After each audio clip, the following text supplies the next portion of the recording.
আসসালামু আলাইকুম, কি অবস্থা সবার? তো আমি আজকে আপনাদের সাথে আবারও গরুর মাংসের রেসিপি শেয়ার করব। গরুর মাংসটা আমি মাসের ভিতরে 2-1 বার রান্না করি, যেহেতু মাংসটা আমার বেশি পছন্দ হচ্ছে গরুর মাংস। অন্যান্য মাংস আমি তেমন একটা খাই না, যদিও রান্না করি।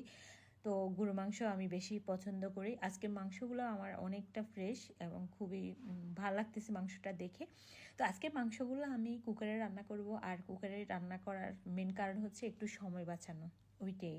যাই হোক, কুকারে মাংসটা বসানোর পর এখানে আমি জিরা, ধনিয়ার গুঁড়া, হলুদ মরিচের গুঁড়া, সাথে পেঁয়াজ আর আস্ত কিছু রসুন, সাথে স্বাদ মতো লবণ, সরষের তেল, সব কিছু দিয়ে এগুলোকে একটু ভালো করে নেড়ে ছেড়ে নিব। আর এখানে 2টা তেজপাতাও দিয়ে দিলাম। আর বাকি মশলাগুলোকে আমি এখানে এখন ভেজে নিব।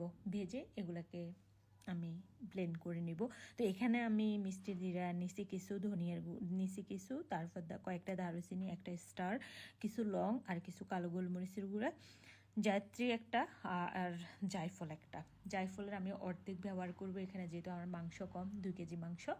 এগুলাকে এখন ভালো করে একটু ভেজে নিচ্ছি আর এইগুলাকে ব্লেন্ড করে নিচ্ছি। ভেজে সাথে সাথে ব্লেন্ড করলে একদমই পাউডার হয়ে যায় সুন্দর মতো। তো এখন আমি দিয়ে দিলাম।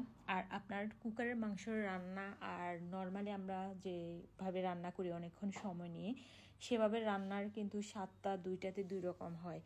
যার কারণে এই টাইপ মশলাগুলো দিলে মাংসের স্বাদটা কিন্তু বরাবর থাকে, এমনকি ভালো লাগে আর অন্যরকম একটা স্মেল আসে। গরু মাংসতে এই মশলাগুলো ব্যবহার করলে আমার কাছে ভালো লাগে আর কি। যাই হোক, এখানে আমি আদা আমার পেস্ট করা ছিল না, তো আদাগুলোকে একটু ছেঁচে দিলাম, কারণ কুকারে রান্না করলে তো সব কিছুই একদম মন যে একদম নরম হয়ে যায়, যার কারণে এখানে আস্ত আস্ত দিলেই ভালো লাগে।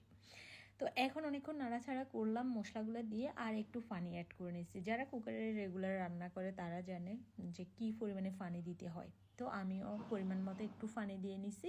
আর এখন আমার প্রায় 7টা সিরিজ দেওয়ার পর আমি মুখটা খুলে নিচ্ছি। এই যে আমার মাংসের কালারটা দেখা যাচ্ছে, এত ভালো কালার হয়েছে। আর এগুলো ভাজলে কেমন হবে চিন্তা করতেছেন আপনারা?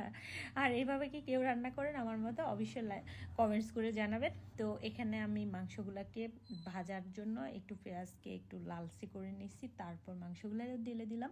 আর এখানে কয়েকটা কাঁচামরিচ দিলাম। এই যে আমার মাংসটা অলরেডি হয়ে গেছে।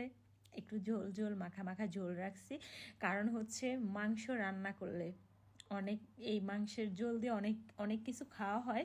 তো এই কারণে একটু একটু ঝোল রাখলে ভালো লাগে। এরকম মাখা মাখা ঝোল আমার কাছে অনেক বেশি ভালো লাগে। তো আপনার কাছে কেমন লাগে আর আজকের ভিডিওটা আমার কেমন লাগছে সেটা অবশ্যই লাইক কমেন্টস করে জানাতে ভুলবেন না। তো এখন আমি আপনার কাছ থেকে বিদায় নিব। আমার ভিডিও আজকে এখান পর্যন্ত শেষ। আল্লাহ হাফেজ, টাটা, বাই বাই।